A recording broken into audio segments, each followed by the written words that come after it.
Good morning from Minneapolis, Minnesota. It is mid-June and we came down here this weekend to celebrate midsummer, and we wanted to stay in this incredible Airbnb slash residency slash performance area slash many other things called Wolf House.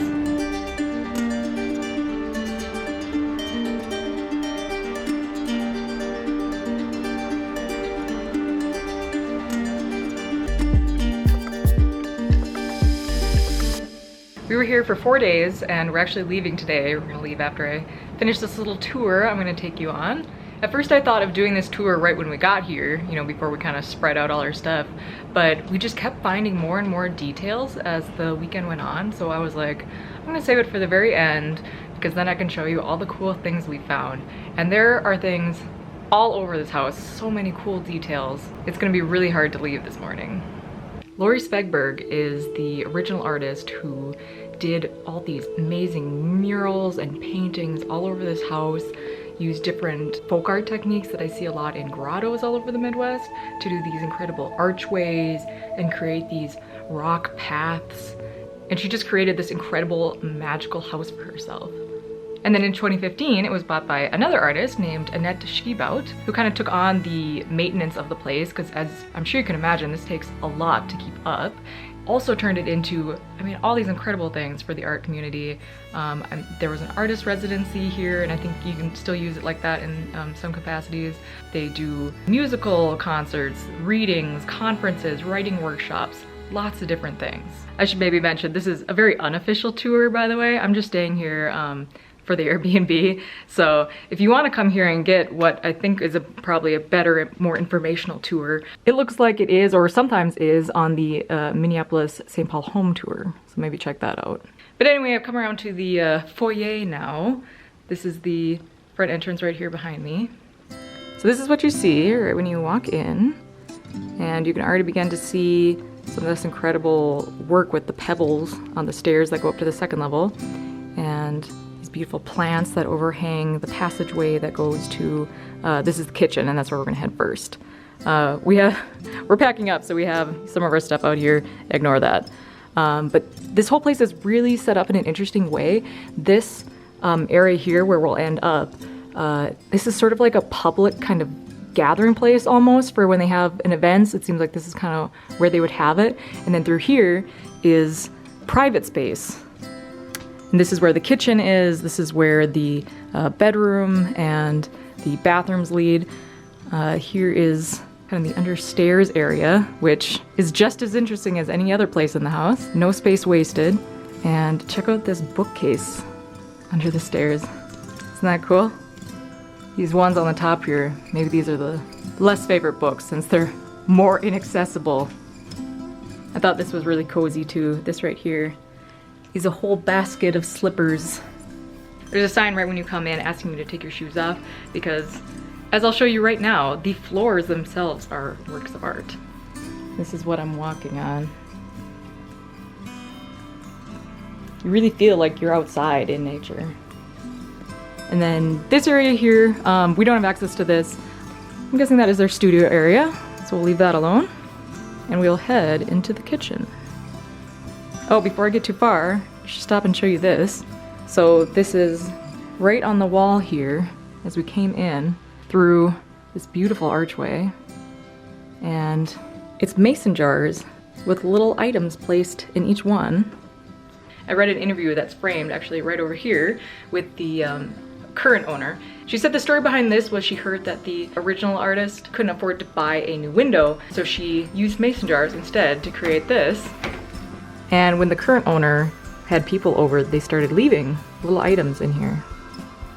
So it was really fun to look through these and see what little toys or notes or other things were left in here. It's sort of backlit right now because it's morning, but I really like this ninja. And there's also a massive D20 up here. We had a D&D game the other night, and we used this to roll the big bad's numbers, but put it back when we were done. All right, so now the rest of the kitchen. This here is a stairway down to the basement. And there's nothing really to show down there. It's just a storage area, I think. So I will show you some of the art on these walls. It's pretty art deco. It's all city streets and brickwork, more continuation of the stones. This little door off the kitchen goes to this patio that runs along the side of the house between the neighbors. And we liked this sign. We thought this was a very fun way, very nice way of saying, please be quiet and don't annoy the neighbors if you go outside. Got a fluorescent orange Smeg fridge. And check out these cupboard doors. It's more of these tiny pebbles all over. You could barely even tell that they were cupboards. That one was empty. It is fully stocked with dishes. Don't worry about that if you're gonna stay here. We did just a little cooking. We made muffins on Friday morning.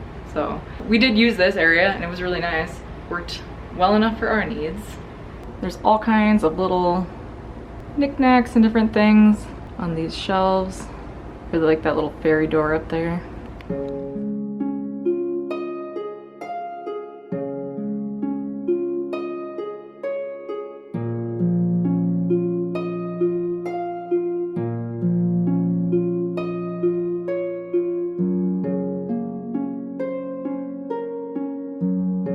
Oh, and then here too you can see some pictures of that upstairs space being used for, it looks like singers, maybe a reading of some kind, but yeah, lots of different musical performances.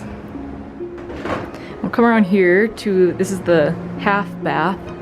Check out this awesome grass wall and just plants. These are the windows out with this kind of frosted glass look. If you can see, this is, of course, a wolf. There's the nose, eyes, ears. We have a little preview of the side garden here. There's a wolf out there, of course. And one thing I particularly liked about in here was they used this insulation foam, but they managed to make it look sort of like kelp. You know, they painted it green. They have this greenery coming down. There's this wolf painting on this side here. And then this is painted, this is an actual brick. Another mirror. And this is kind of a little thing, I don't know why I like this so much, but I think it's really cool when you shut the door in here. Not only is this slat boarding, so you kind of, again, feel like you're outside, I love that you get this little peek of the greenery still through there. I mean, in reality, it was probably just, it didn't line up, so they use that there sort of as a buffer, but I think it looks really cool. And again, you really feel like you're outside even though you're indoors. Oh, and one last thing I want to point out as you move from the kitchen to the solarium where we're about to go.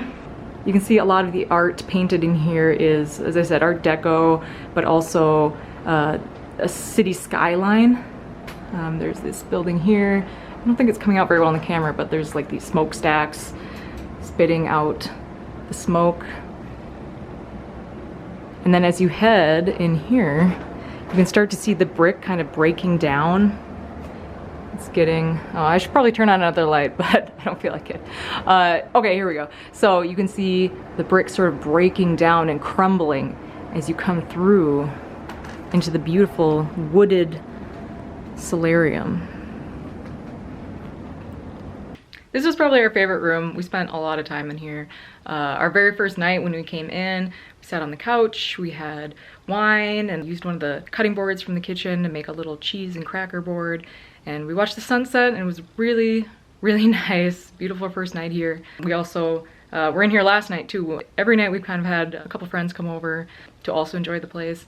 And yeah, we played games in here. That was really pretty. The other morning when we made our muffins, we sat out here and listened to the Pure Mood soundtrack. There's a lot of cool details in this room. This is, I mean, this is so gorgeous. And I really love how they continued the branches from the woods up onto the ceiling with these beams. This is the way to get out to the deck out here. We did our best to sit in every area of this house at some point, and we got out there last night. It was a really nice night. Unfortunately, we weren't able to get these lights going. I think we're missing one of the extension cords, because there's also tons and tons of Christmas lights in these trees here. And that would have been so pretty, but yeah, unfortunately, we weren't able to get those going. So come around here. Oh, and I almost forgot to point out before I headed upstairs, these are platters. Isn't that cool? At first, when you just view them straight on, it just looks like a window detail. But then when you get close, you can see it's glued on there, and they actually are 3D.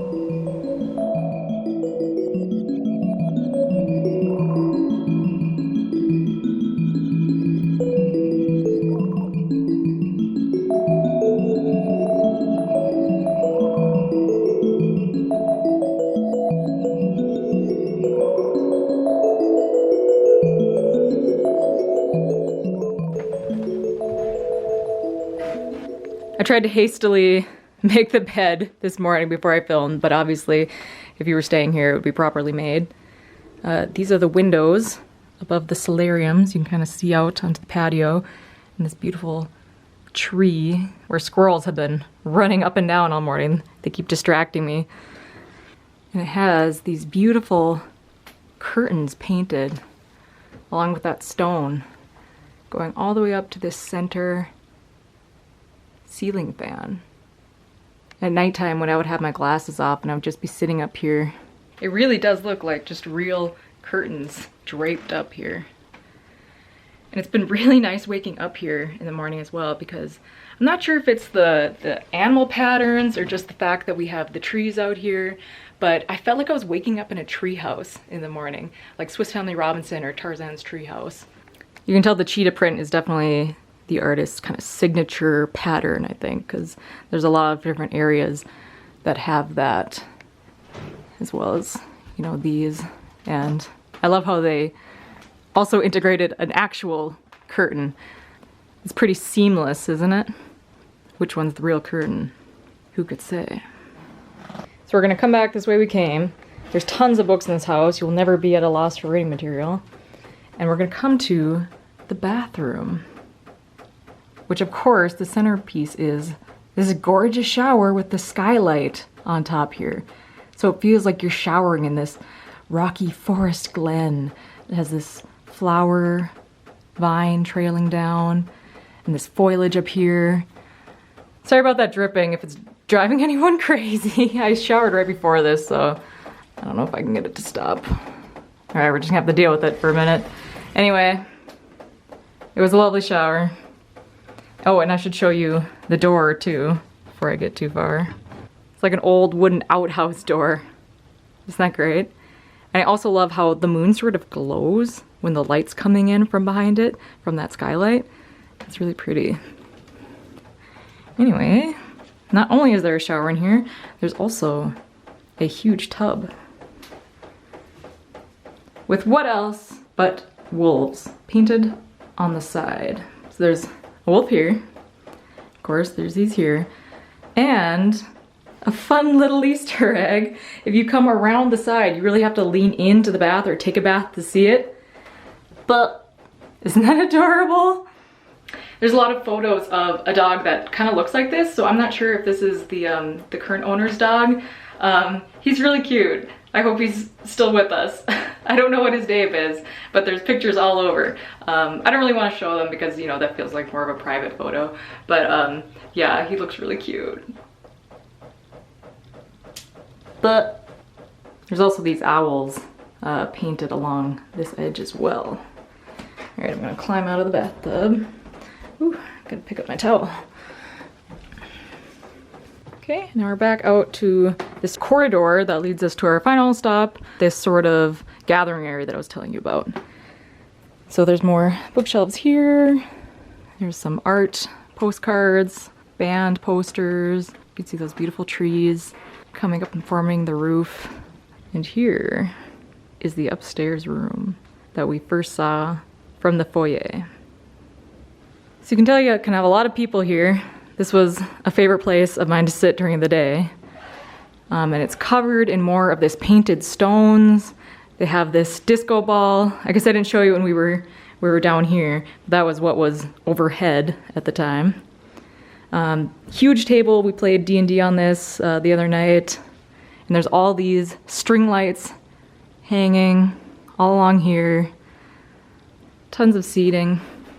One thing I want to show you, one of our favorite things, we couldn't figure out right away what this light switch did. We could hear when we flipped it, a motor started up. Did you hear that? Well, guess what? It took a second, but we eventually noticed that it was starting up the disco ball. How great is that? And I want to show you, so this is the archway that we just came through. So there's another good example in the kitchen area as well, but this is really reminiscent for me of those grottos because look at all the quartz crystals and precious stones and different kinds of beautiful rocks and agates that are up here. Here's the real centerpiece. It's this huge quartz crystal right in the middle there. But that's a common technique that's used in that kind of folk art. So, and one that I really like. So I immediately noticed that when we came in. At the shrine in Iowa that we went to, yeah, they used all kinds of precious stones, seashells, which they used down in the kitchen. There's a lot of seashells over the sink area. So this is pretty much the end of our tour. Except, I want to show you down here, right here in that foyer where we started. Show you the paintings on the way down here. Butterfly. Oh, I also love how they identified the notes on the wind chime here. There's artists who had stayed here before. Also, there's another one of these in the kitchen as well of some stones. It looks to me like maybe this is a framed piece that maybe they had to take out a wall or a piece at some point, and so they framed some of that painting work. And here's the guest book. I'll take this into the other room to tell you a few things about it. So when we came in, and I noticed it, I thought it was more of a guest book, but it turns out as we went through it, it's actually really more of like a scrapbook and sort of a history book of the house. So the very first page of the book is the letter that the current owner wrote to that original artist saying why they wanted the house. And then from there, it's, you know, some cards and letters, you know, saying, you know, congrats on your new house from friends.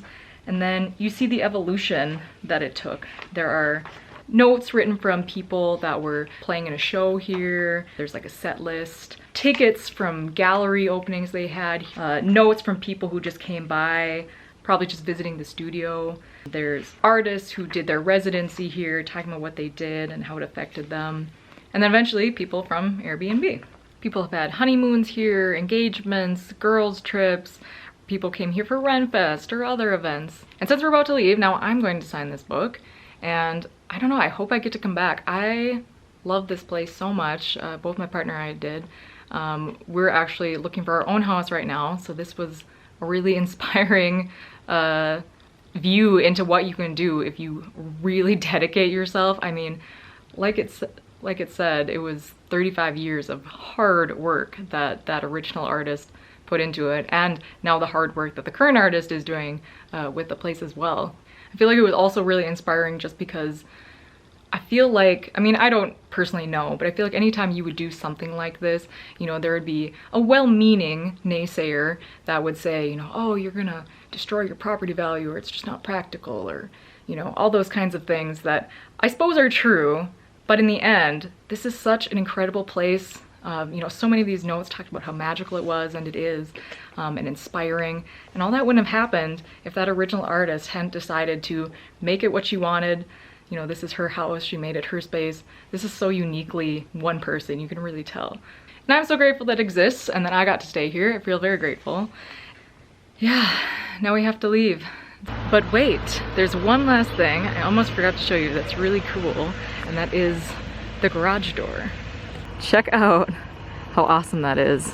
Unfortunately, the light's not hitting it very well right now, but it's painted so that it looks like it's more three-dimensional, and there's this wolf coming out of this deep, dark cave. And something that's really cool, the best part, is the eyes are reflectors. So when your headlights hit them, and we drove up around like 6:30, so it wasn't even that dark yet, but these eyes glow. It looks like they're lit up. It's really cool. Okay, bye for real.